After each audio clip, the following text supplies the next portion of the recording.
नमस्कार। आदर्श शिक्षा समिति की ऑनलाइन शिक्षा में आपका स्वागत है। आज हम कक्षा सप्तमी के सामाजिक विज्ञान के पुस्तक 3 पर्यावरण के अध्याय 4 वायु का अध्ययन करेंगे। हमारी पृथ्वी चारों ओर से वायु की घनी चादर से घिरी हुई है, जिसे वायुमंडल कहते हैं। पृथ्वी पर सभी जीव जीवित रहने के लिए वायुमंडल पर निर्भर है। यह हमें सांस लेने के लिए वायु प्रदान करता है और सूर्य की किरणों से हानिकारक प्रभाव से हमारी रक्षा करता है।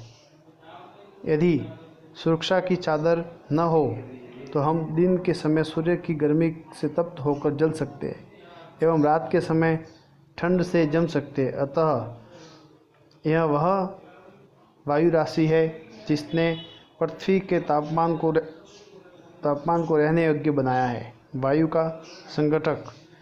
क्या आप जानते हैं कि जिस वायु का उपयोग हम सांस लेने के लिए करते हैं, वास्तव में वह अनेक गैसों का मिश्रण होती है। नाइट्रोजन तथा ऑक्सीजन ऐसी दो गैसें हैं जिनसे वायुमंडल का बड़ा भाग है carbon dioxide, helium, ozone, argon एवं हाइड्रोजन कम मात्रा में पाई जाती है। इन गैसों के अलावा धूल के छोटे छोटे कण भी हवा में मौजूद होते हैं। चित्र 4.1 के माध्यम से हम देख सकते हैं एवं वृत्तारेख दिया गया है जिसमें वायु के विभिन्न संगठनों के प्रतिशत दर्शाए गए हैं। नाइट्रोजन वायु में सर्वाधिक पाई जाने के कारण, यानी सबसे ज़्यादा नाइट्रोजन वायु में पाई जाती है। हम सांस लेते हैं तब फेफड़ों में कुछ नाइट्रोजन भी लेते हैं और फिर उनसे बाहर निकाल देते हैं, परंतु पौधों को अपने जीवित रहने के लिए नाइट्रोजन की आवश्यकता है। यानी ब्रह्मांड में ऑक्सीजन 21% है तो नाइट्रोजन 78%, कार्बन डाइऑक्साइड 0.03%, आर्गन 0.93% एवं अन्य गैसें 0.04% है। ये सीधे वायु से नाइट्रोजन नहीं ले पाते। तो मृदा तथा पेड़ पौधों की जड़ों में रहने वाले जीवाणु वायु से नाइट्रोजन निकालकर, यानी नाइट्रोजन लेकर इसका स्वरूप बदल देते हैं, जिससे पौधे इसका प्रयोग कर सकते हैं। ऑक्सीजन वायु में प्रचुरता से मिलने वाली दूसरी गैस है। मनुष्य तथा पशु सांस लेने में वायु से ऑक्सीजन प्राप्त करते हैं। हरे पादप प्रकाश संश्लेषण द्वारा ऑक्सीजन उत्पन्न करते हैं। इस प्रकार वायु में ऑक्सीजन की मात्रा समान बनी रहती है। यदि हम वृक्ष काटते हैं तो यह संतुलन बिगड़ जाता है। कार्बन डाइऑक्साइड अन्य महत्वपूर्ण गैस है। हरे पादप अपने भोजन के रूप में कार्बन डाइऑक्साइड का प्रयोग करते हैं और ऑक्सीजन वापस देते हैं। मनुष्य और पशु कार्बन डाइऑक्साइड बाहर निकालते हैं। मनुष्यों तथा पशुओं द्वारा बाहर छोड़े जाने वाली कार्बन डाइऑक्साइड की मात्रा पादपों द्वारा प्रयोग की जाने वाली गैस के बराबर है, जिससे यह संतुलन बना रहता है। परंतु यह संतुलन कोयला तथा खनिज तेल आदि ईंधनों के जलाने से गड़बड़ा जाता है। वे वायुमंडल में प्रतिवर्ष करोड़ों टन कार्बन डाइऑक्साइड की बढ़ोतरी करते हैं। परिणाम स्वरूप कार्बन डाइऑक्साइड का बढ़ा हुआ आयतन पृथ्वी पर मौसम तथा जलवायु को प्रभावित करता है। देखिए इसमें लिखा हुआ, क्या आप जानते हैं जब वायु गर्म होती है तो फैलती है और हल्की होती है तो ऊपर उठती है। ठंडी वायु सघन और भारी होती है, इसलिए इसमें नीचे रहने की प्रवृत्ति होती है। गर्म वायु के ऊपर उठने पर आसपास के क्षेत्रों में ठंडी वायु रिक्त स्थान को भरने के लिए वहां आ जाती है। इस प्रकार के चलने वाले वायु के चक्रों को वायु चक्र कहते हैं। वायु की संरचना। हमारा वायुमंडल 5 परतों में विभाजित है, जो पृथ्वी की सतह से प्रारंभ होती है। ये है सौर मंडल, सप्ताह मंडल, मध्य मंडल, बाह्य वायुमंडल एवं बहिमंडल। सौर मंडल, यहाँ परत वायुमंडल की सबसे महत्वपूर्ण परत है। इसकी औसत ऊंचाई 13 किलोमीटर है। हम इसी मंडल में मौजूद वायु में सांस लेते हैं। मौसम की लगभग सभी घटनाएं जैसे वर्षा, कोहरा, एवं ओलावर्षण इसी परत के अंदर होती है। सप्ताप मंडल वायुमंडल सौरमंडल के ऊपर वाला भाग सप्ताप मंडल कहलाता है। यह लगभग 50 किलोमीटर की ऊंचाई तक फैला है।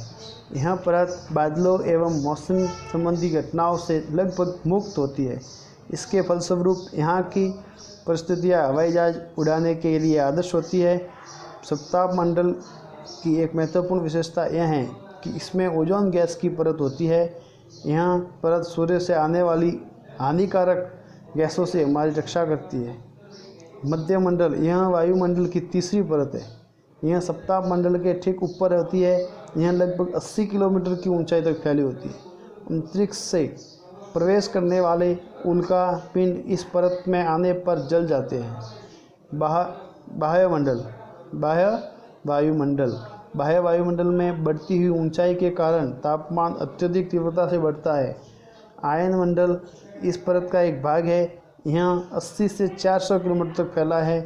रेडियो संचार के लिए यह परत उपयोग होता है। वास्तव में पृथ्वी से प्रसारित रेडियो तरंगें इस परत द्वारा पुनः पृथ्वी पर परावर्तित कर दी जाती है। बहिमंडल वायुमंडल के सबसे ऊपरी परत को बहिमंडल के नाम से जाना जाता है। यह वायु की पतली परत होती है। हल्की गैसें जैसे हीलियम हाइड्रोजन यहीं से अंतरिक्ष में तैरती रहती है। मौसम एवं जलवायु क्या आज वर्षा होगी, क्या आज साफ होगा या फिर धूप निकलेगी, क्या आज के दिन वर्षा होगी, क्या फिर आज का दिन साफ होगा या धूप निकलेगी। कितनी ही बार हमने क्रिकेट प्रेमियों के मुंह से एक दिवसीय मैच के भविष्य पर अनुमान लगाते सुना होगा। यदि हम कल्पना करें कि हमारा शरीर एक रेडियो है और मस्तिष्क उसके स्पीकर है, तो मौसम वह है जो इसके नियंत्रण बटनों से छेड़छाड़ करता रहता है। मौसम वायुमंडल की प्रत्येक घंटे तथा प्रतिदिन की स्थिति होती है। आर्द्र एवं गर्म मौसम किसी को भी चिड़चिड़ा बना सकता है। अच्छा हवादार मौसम हमें आनंद देता है और हम घूमने की योजना भी बना सकते हैं। मौसम नाटकीय रूप से दिन प्रतिदिन बदलता रहता है, किंतु दीर्घकाल में किसी स्थान का औसत मौसम उस स्थान की जलवायु बताता है। क्या अब आप समझ गए होंगे कि मौसम का दैनिक पूर्वानुमान क्यों करते हैं। तापमान आप प्रतिदिन जिस तापमान का अनुभव करते हैं वह वायुमंडल का तापमान होता है। वायु में मौजूद ताप एवं शीतलता के परिणाम को तापमान कहते हैं। वायुमंडल का तापमान केवल दिन और रात में ही नहीं बदलता, बल्कि ऋतुओं के अनुसार बदलता रहता है। शीत ऋतु की अपेक्षा ग्रीष्म ऋतु ज़्यादा गर्म होती है। आतपन एक महत्वपूर्ण कारक है जो तापमान के वितरण को प्रभावित करता है। सूर्य से आने वाली वह ऊर्जा जिसे पृथ्वी रोक लेती है आतपन कहलाती है। आतपन सूर्यताप की मात्रा भूमध्य रेखा से ध्रुवों की ओर घटती है, इसलिए तापमान उसी प्रकार घटता है। क्या यह हम इस चित्र के माध्यम से समझ सकते हैं। तापमापी तापमान मापता है, वायुदापी वायुदाब मापता है, वात दिग्दिश पवन की दिशा बताता है, वर्षा मापी यह वर्षा मापने की पात्रता है। अब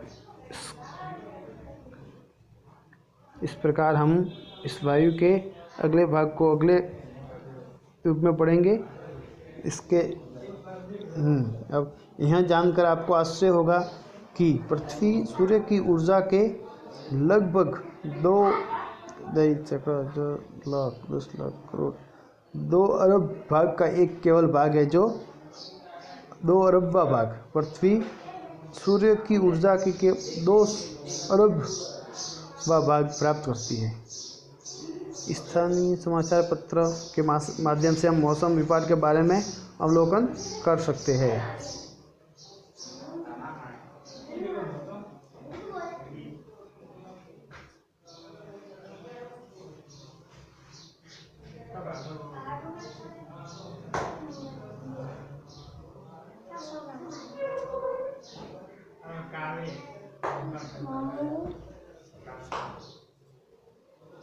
इसका अगला भाग अपन अगले अध्याय में करेंगे।